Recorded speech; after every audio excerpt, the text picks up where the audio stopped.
Hi, thanks for joining me. As this is the first of what I'm hoping is going to be regular videos of my travels, I guess a quick introduction's in order. Well, I'm old and this is Goldie. Goldie, she's my BSA Goldstar, a lovely Highland green.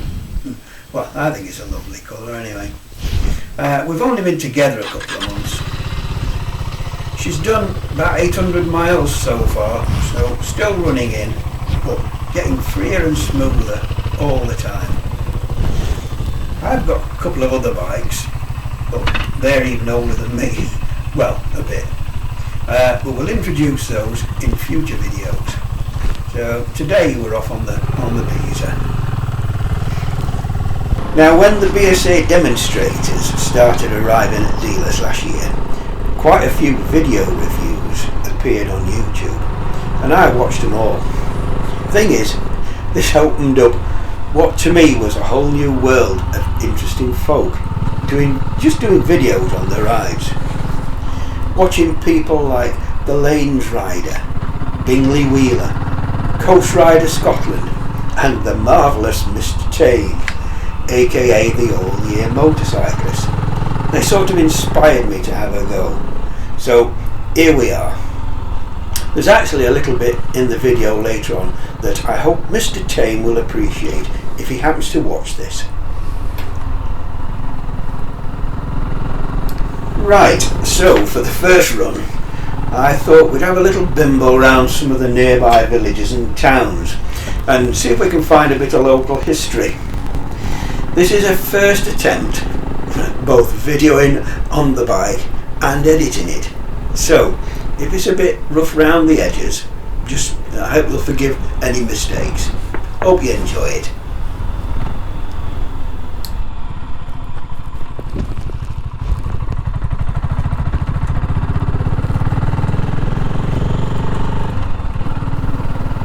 Wonderful. They've been out resurfacing the roads since I last came down here. I hate this bloody stuff. Thick swathes of gravel in the edges. It's not potholes. Anyway, we all know the state of the roads, don't we?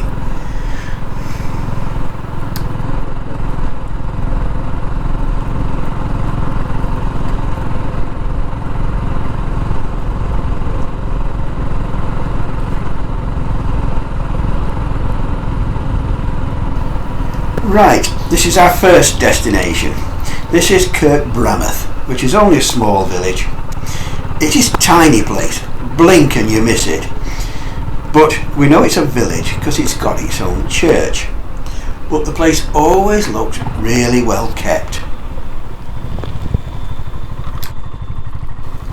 Here's the church, hidden on the left behind the trees. We'll pull in and have a quick look.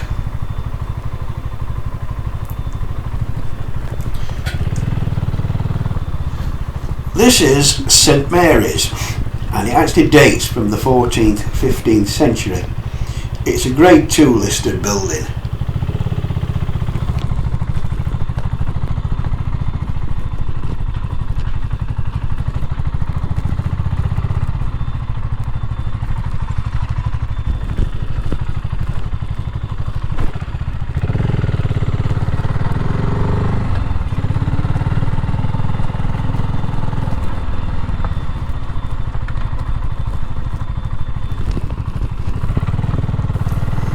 Heading out to Kirk Brameth now, and we pass over this 18th century bridge. There's lots of these in the area. The area's crisscrossed with drainage ditches. Looks like they're doing a bit of rebuilding work on that one.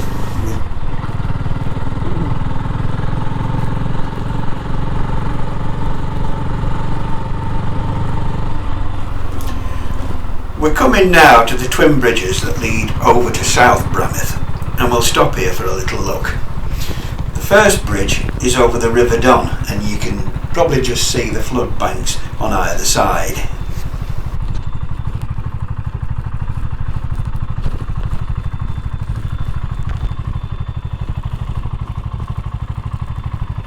The second bridge is actually a swing bridge, and it's over the River Don navigation. Now that's a canal. It's quite an early one, dating from around 1751. Because canals were the trunk roads of the 18th and 19th century, and they crisscrossed the country everywhere they could build them. From here, the river and the canal run more or less side by side for about 4 miles. Looking out to the west now, down the River Don, you can see a structure in the distance with 2 towers. Now that's actually an aqueduct, and it takes one of the other canals over the top of the River Don. Now the 2 towers are actually gates, and these can be lowered to shut the canal off. Right, so we'll continue out now over the canal swing bridge and make our way through South Bramith.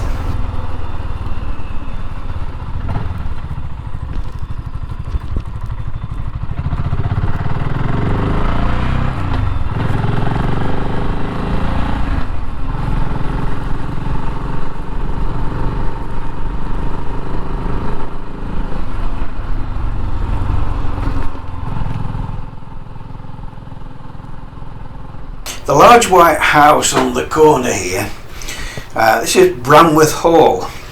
This is another Grade 2 listed building and built in the 18th century.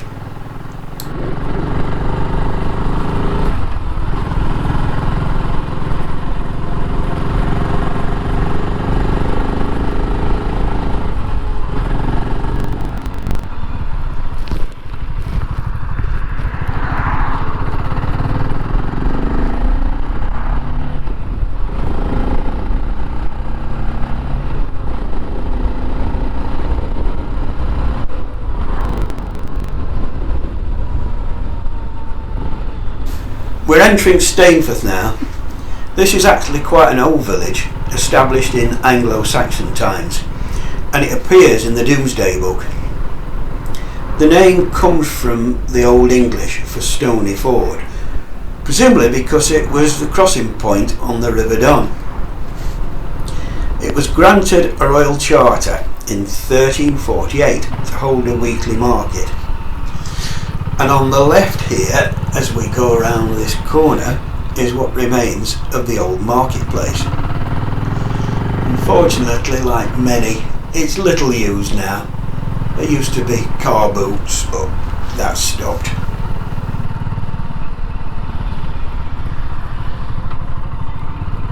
The half-timbered building on the left there dates from the late 17th century, but was recently badly fire damaged.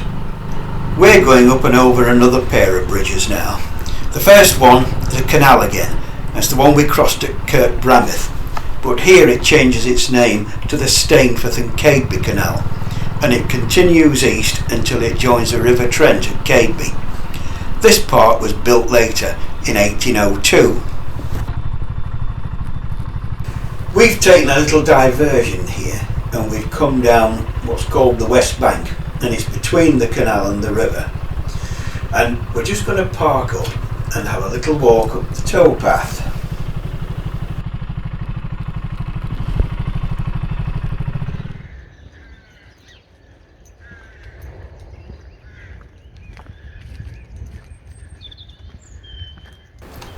Oh, it's lovely and peaceful up here on the towpath. Great for walks. You can actually walk all the way up to Kirk Bramith, where we've just been. But if we just walk up here a little, then suddenly this pops up, looking over the hedge. Yes, Mr. Tame, it's another giraffe. Marvellous. But this one never talks to me like the one you chat to regularly. I think you're right though, giraffes seem to be taking over the world.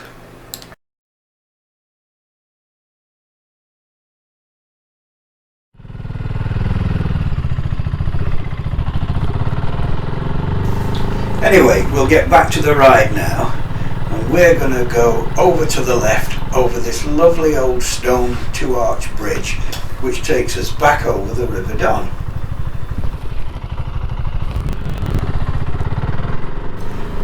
The low-lying fields in front and to the left are traditionally the floodplain for when the Don overflows its banks.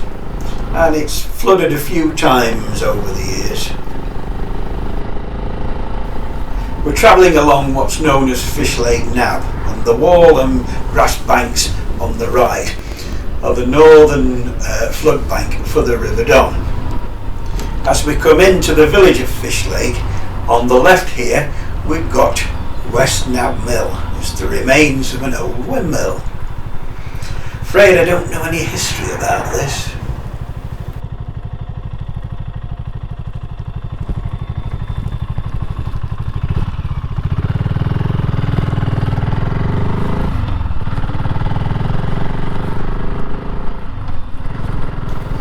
Now, if the name Fish Lake rings a bell with some of you, it's probably because of the 2019 floods, when it made the national news, living up to its name and becoming literally a fish lake.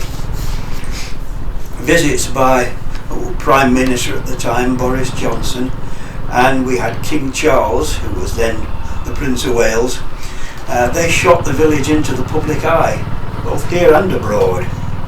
Flood defences, thankfully, have been repaired and improved since then. This is another old village that appears in the Domesday Book. St Cuthbert's Church there is 14th, 15th century again, but this one's a Grade 1 listed building.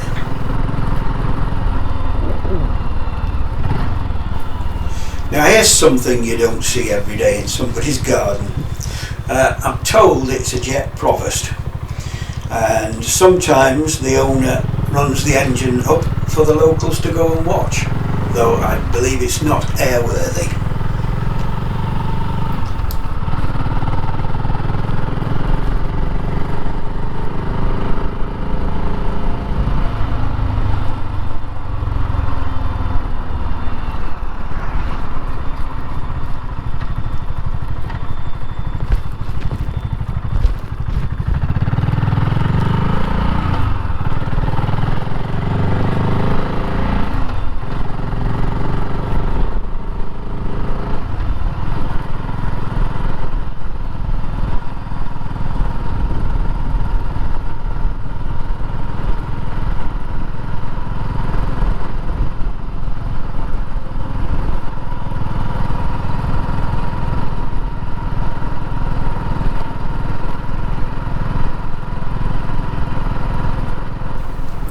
Okay, we'll leave Fish Lake now and we'll head a bit further east.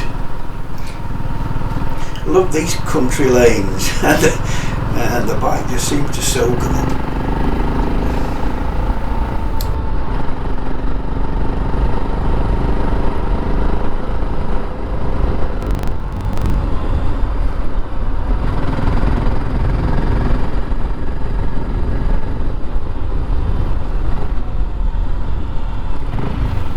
Sharp turn now up onto Jubilee Bridge, back over the Don.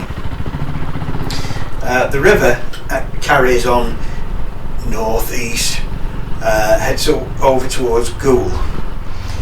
Now it becomes what they call the Dutch River as it comes into Goole and enters the River Ouse.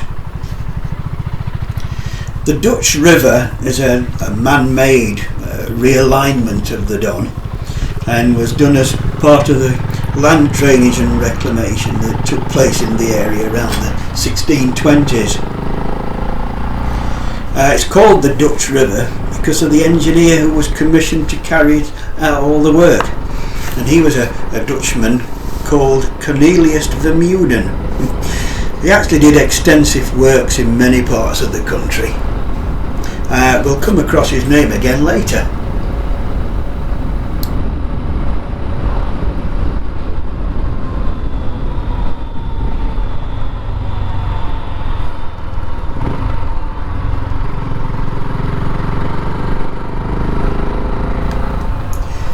This is the M18 we're now passing under.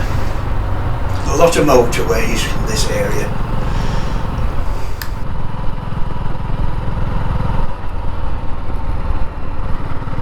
We're now coming into the market town of Thorn. This is an even older settlement that dates back to around 700 AD. Also appears in the Domesday Book. Thorn was also the home of Darley's Brewery. The red brick buildings here on the left are all that remains.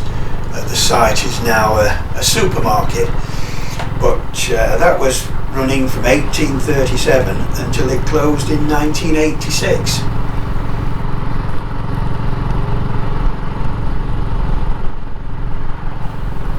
There's the remains of a Norman castle as well, Peel Hill Castle, though it's only the earthworks that can be seen nowadays. This is all that's left of Thorn Marketplace.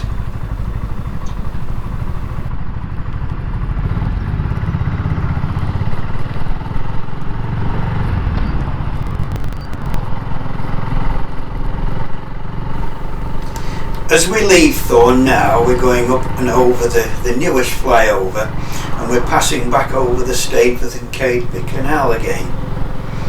Over to the left is one of the boat yards. There's another one to the other side of the bridge behind me.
We're just passing under the M180 now as it heads off to Grimsby, and on our right is the M18 as we head south towards the town of Hatfield.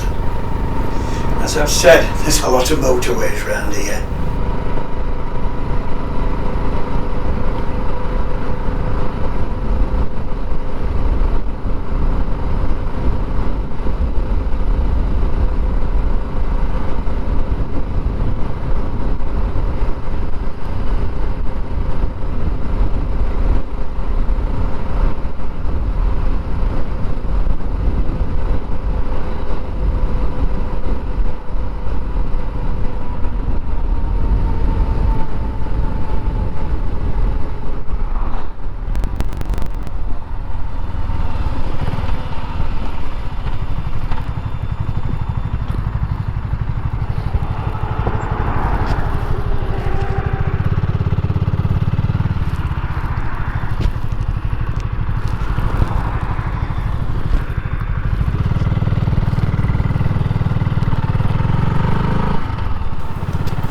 Hatfield's another old town, and records date back to around the year 730 AD. Hatfield Chase, which is just at the other end of the town, was the site of the Battle of Hatfield Chase. That took place in 633 AD between the Northumbrian King Edwin and the Mercian King Penda. Unfortunately, King Edwin was killed.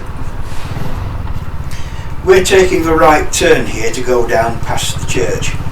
This is St Lawrence's and dates from the 12th century, and it's a Grade 1 listed building. Our old friend Mr Vermeulen crops up again around this area. He had a lot of land given to him in payment for the reclamation work that he did. This road will bring us back into Stainforth at the newer end of the village, but we're going to take a little detour around the new motorway link road, take a look at a bit of our industrial heritage.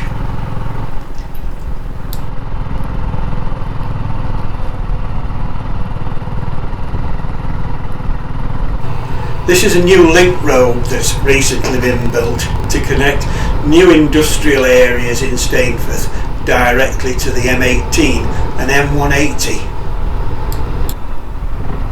Coal mining was a major industry in a number of areas around the country, and the local pit here was Hatfield, Maine. As we come round the link road, it gives a good view of the old pit headgear. The pit opened 1916 and finally closed after several changes of ownership in 2015. It's almost 100 years of working. I'll just pull round here and we take a photo. In the 1920s, a railway link was built from the pit across to the Stainforth and Cadeby Canal we were at earlier. There was a big loading dock where coal was transferred into Tom Puddings and shipped out along the canal. Unfortunately now there's nothing left except a few concrete pads on the towpath where the gantries were.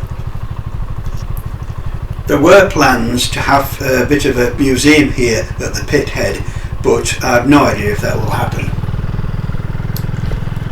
We're round at the other side now at what was the main pit entrance. The white building on the right there was the old pit club. And here we have a memorial that was recently erected by the locals.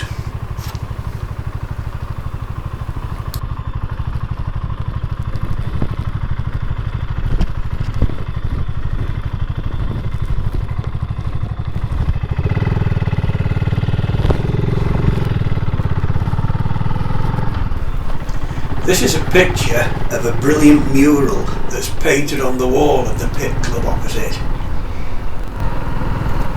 Now, as we all know, you can't have a pit without a slagging. The grassy hill to my right all along here is what came out of Hatfield, Maine. Of course, like all the others, it's been grassed over and trees planted, so it just looks like a nice hilly countryside now. Go back a few years though, and it was a dark grey mass covering acres and acres of land, and it was also quite a bit bigger.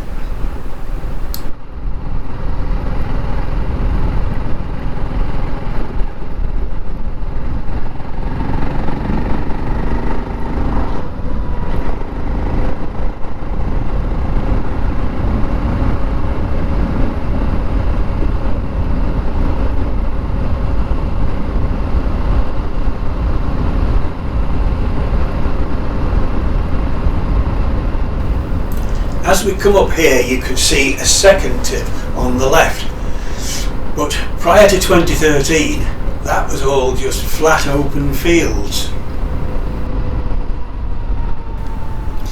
I'll pop up over the bridge and turn round because you actually get a better view of it coming back the other way.